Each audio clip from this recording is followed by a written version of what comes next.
We're back for another episode of Ryan, Coop, and the Doc Show. Guys, we're only 37 days from Christmas. Ooh. Did I get that right? 37? Yeah, that sounds about right. Okay. Sounds good. Boy, it's coming up fast. I got these little kids. We got to shop for them. This is. I remember those days. I'm sorry. We got to tell Santa what they want, right? Been there, done that, 5 kids. Oh boy, It made me think. Other than watching Coop's end of season high school takes, which is one of my favorite gifts ever. Coop, what was your favorite Christmas gift? You know what, before you do that, because this may be it. Coop, got you something early, buddy. Yeah, me something early? For you. Oh, wow. Can I open it now or save it later? Oh, open it now. You're going to need it. Okay, I'm in need. Uh-oh. This is interesting. Oh. It's for Ryan's riddle. It's for Ryan's riddle. Yeah, those riddles are a big pain in they're pain in the behind. They are. Well, I want to nail one before we're done though. That is not his favorite Christmas present. Back to the show. Yeah. What's your favorite Christmas present? My favorite childhood Christmas present, I'd say, was a basketball goal. You know, back in the day, you know how you stick them on the roof of your house? You kind of attach them to the roof of your house?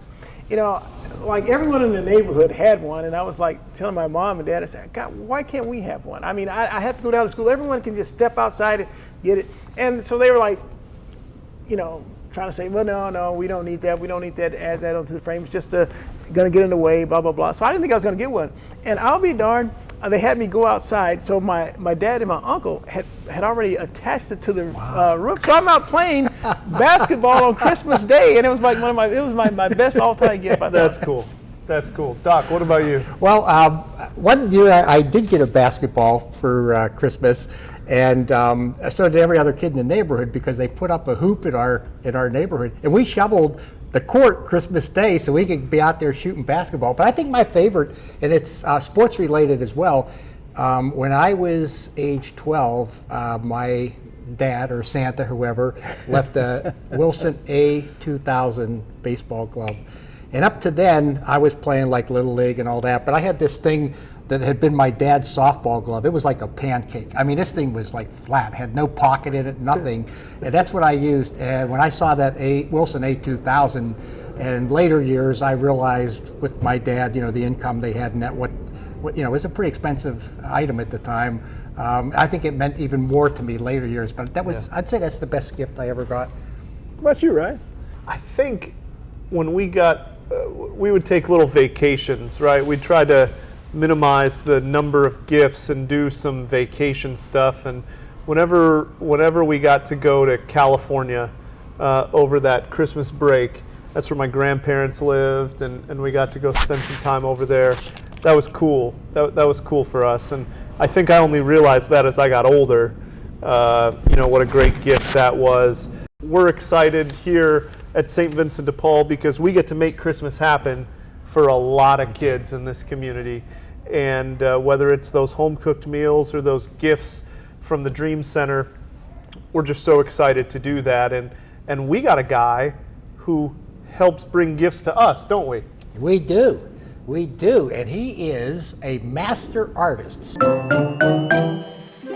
And Doc, our special guest is so talented. I mean, he does so much great philanthropy throughout our community. Tell us some more about him. Wow, this is master artist Russ Cannizzaro.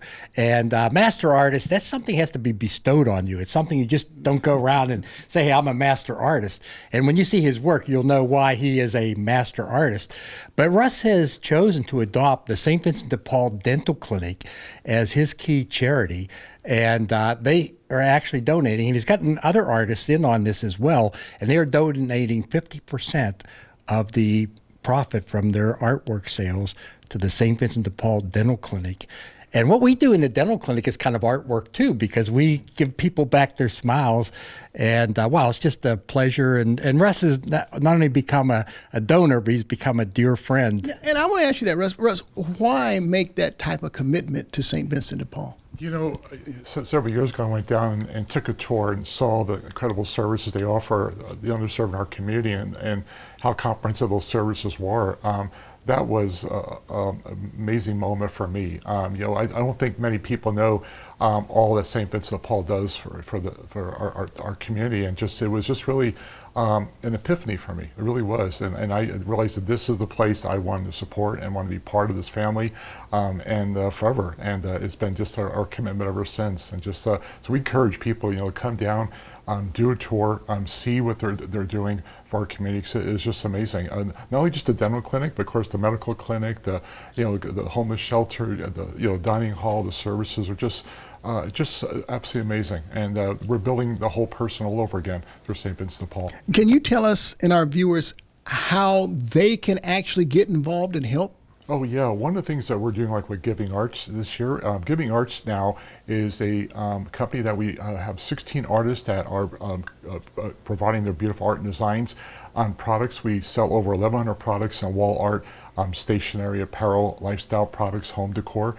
When they come to purchase anything for their holiday shopping at givingarts.org, we're giving 50% of all net profits back to St. Vincent de Paul Dental Clinic this year in support of them. That's what we're doing.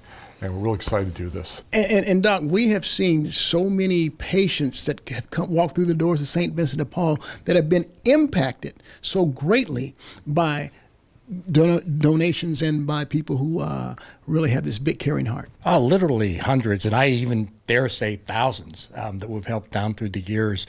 And, you know, not only helps them with their health, you know, the mouth is the gateway to the body, but it helps them with their self-esteem. It has a social impact. It has an economic impact. They are able to get much better jobs, and which is what St. Vincent de Paul is all about, getting people to the next level.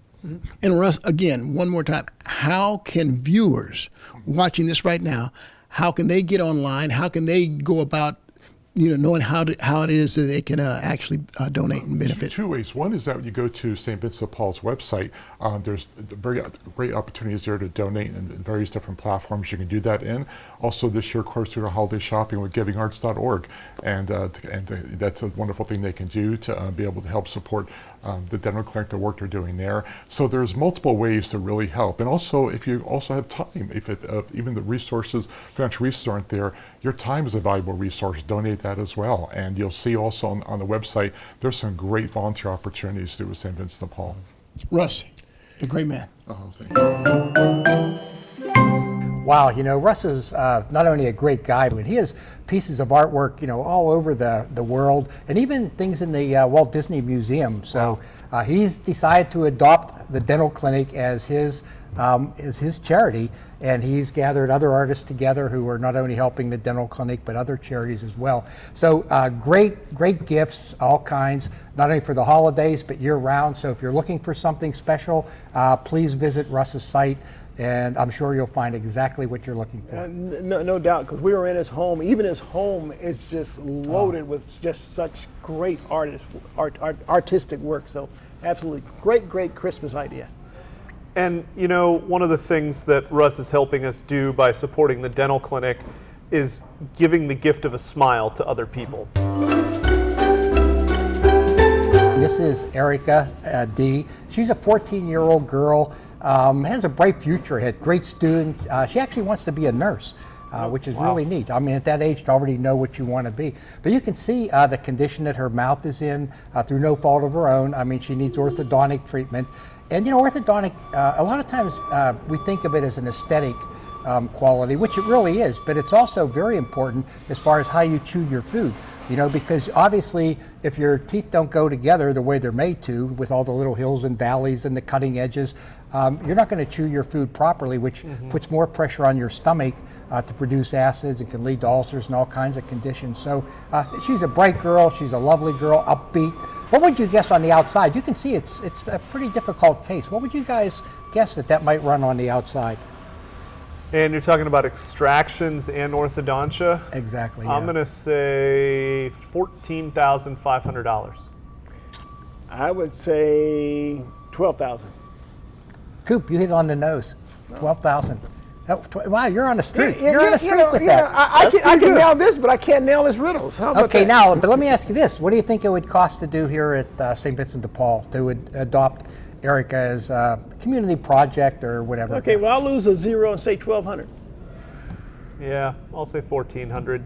Okay, Ryan wins 1,500, so pretty close.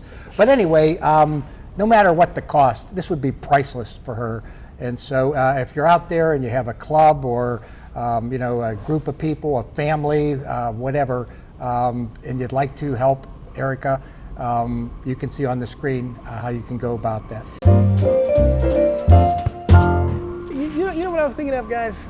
I was coming in, I was thinking the Mount Rushmore of Arizona sports. Now, I don't know if I wanted to make it, we have to be native to Arizona or just played for any sport, for any team in Arizona.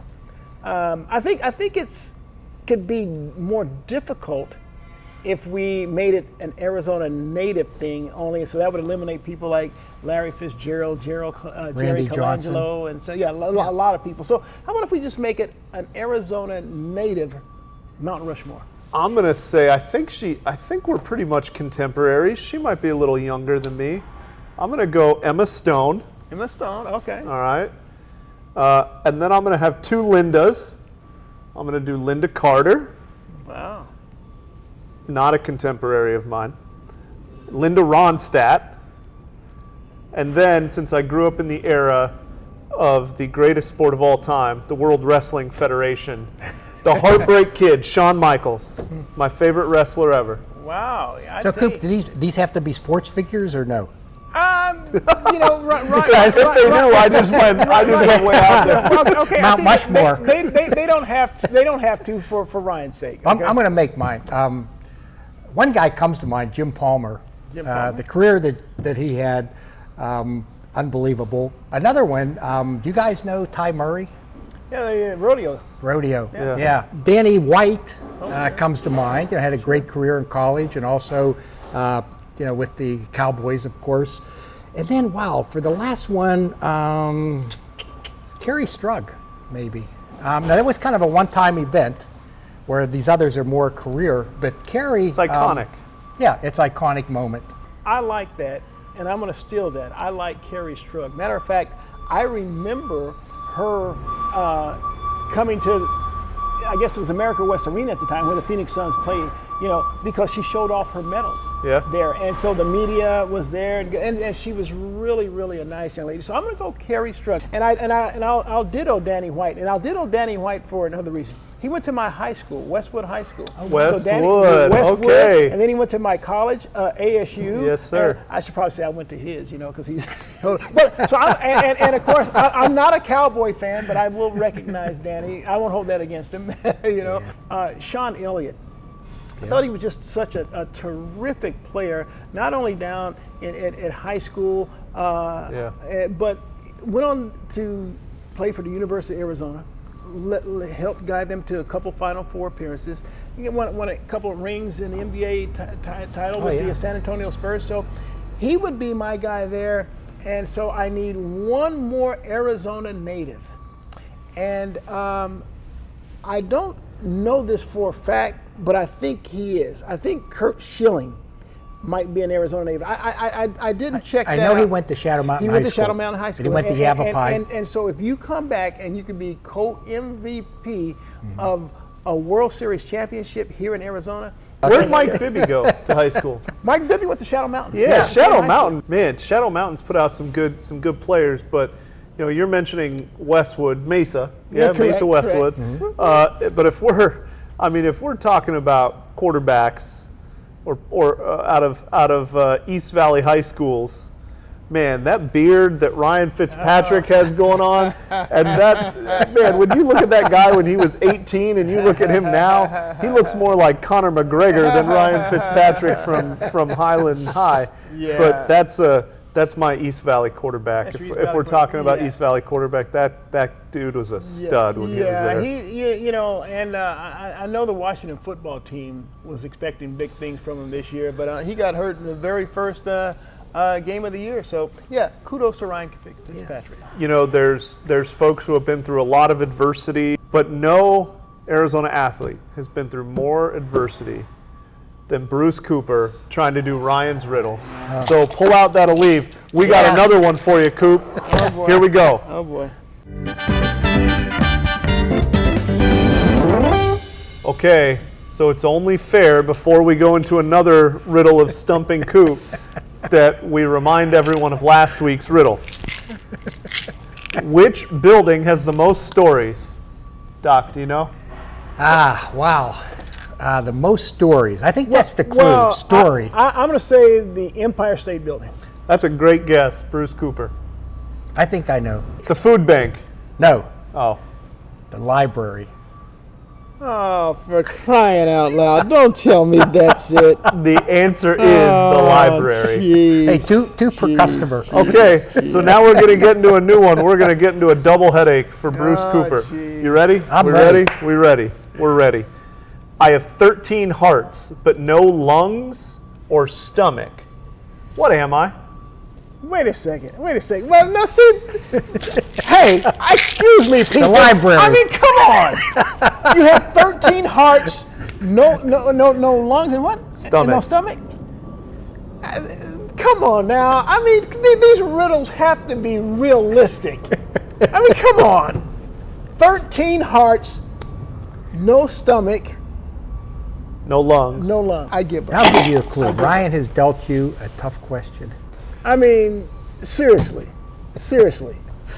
Hey, I mean, come we on got a now. guy trying to give the answers over here, but if you know the answer, you can What do you mean? email us. What did he say? What did you say, Doc? What did you say that gave away the answer? I didn't hear anything. You can email us at rcd 13 hearts, at no lungs, no svdpaz.org. This guy, it's not a human. It's not a human. We're getting I somewhere, guarantee- folks. We are getting somewhere. Hey, We are. I don't think your answer is coming in here, but it's my favorite part of the show. And you know what? you know we have- Hey, first Are off, we before you gonna get to introduce the, it like before you get it's to time for Doc's Doc's before mailbag you or get to something? Doc's mailbag, Yeah, before we get. I would say that because it's bothering me. It has to do probably has to do something with a hospital, like a cardiac hospital. You're getting close. Oh, am I? I don't know what's happening anymore. Are you going to introduce this time for Doc's mailbag or something that I'll go to? We just did it. What's in the mailbag? Okay, well, how about Doc? What do you got in the mailbag All right, Doc, today what you or got in the something? mailbag? What you got? Hope you got an answer to this man, I riddle. hope it's another heart. I don't know. Hey, we got the envelope here. Hey, before we get to this, though, because it kind of goes with it, a short while back we had Halloween, right? Sure. So what's something you think most adults find scarier than witches, goblins, or ghosts? Probably me. Well, that's Going to the dentist. root canal. Oh, okay. Coop, root canal. Well, I'm still messed up over the 13 hearts. Jeez. Well, maybe you need a root canal. That would solve it. Anyway, Bill M. writes, Dear Doc, my dentist says I need a root canal. Pain, ouch. Fee, ouch. What do I do? Do I tell her to pull it and take it out, or should I go ahead and go through with the root canal? Well, first of all, there's several reasons why you might need a root canal. What happens, the way a tooth is structured, you have the outside of the tooth, the enamel, that's actually the hardest substance in your whole body. Yeah. Next, the inner layer, as you can see from the graphic, is called the dentin, and that's about the same consistency as bone. It's still pretty hard, but not nearly as hard as the enamel. Sure. And then finally you have the pulp, which is living tissue, like blood, blood vessels, nerves, things like that. Yeah. It takes a long time for the decay to tunnel through the enamel. Once it gets to the dentin, kind of spreads out, and then once it gets to the pulp, ouch. So reasons why you might need a root canal, one could be trauma. You could have a tooth broken off, fall, or playing sports or something like that, and the pulp's exposed. Can be very painful. The other thing would be if you have a large decay, that gets down close to the tooth, and you start to get that toothache. Maybe it wakes you up at night, or you drink something cold or hot, and it kind of sets it off. And then the third thing can be an old filling. maybe had a filling place years ago very close to the pulp, and because we drink a lot of hot stuff and cold and ice, and we abuse that actually. So you have to pull it, right? Well, here's the thing, you don't, because you can actually have a root canal. And what the root canal does is basically they drill a little hole down through the center of the tooth, take out all the decay, take out the living tissue, and the tooth can still stay in your mouth and function perfectly normal. Wow. See, I've never had a root canal. I thought a root canal was an extraction. No, totally different okay. thing. A root canal keeps you from having extraction. Now, if you have that extraction, as you can see from the video on there, what's going to happen is all the other teeth are going to collapse into that spot. You know, they kind of hold the place for each other, and so it messes up your bite. I got it. Hey, you know what? I think I now have the answer. I bet it has something to do with a card, like a card game, like your cards. You know, you have the ace of spades, the cards and stuff like that. The hearts, jacks. And stuff. I'm right. I'm right. You know what? I'm not right. Am I hot? Am I warm? You are burning up. Yes. I gotta do something right now. Hey. You know what? Me and you, we're supposed to do something called the Turkey Challenge right now. We can't do it because we have to both celebrate Coop's brilliance and we have to acknowledge someone on this show. This is not planned. We got our show director, Chris. This has gone off the rails today. I'm making up our quizzes. I'm not listening. Who knows what's going on? Chris the Canuck, he's the man. So here's what we're going to do for the Turkey Challenge. Sponsored by Chris. You write in rcd@svdpaz.org. Who's the biggest turkey between us three?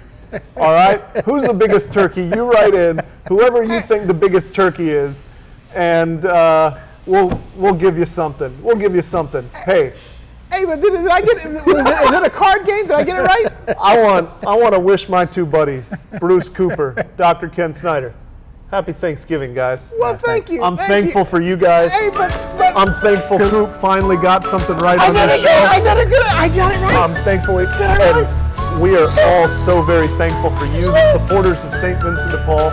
Have a great Thanksgiving. Hey, but how does 13 hearts figure with a card game?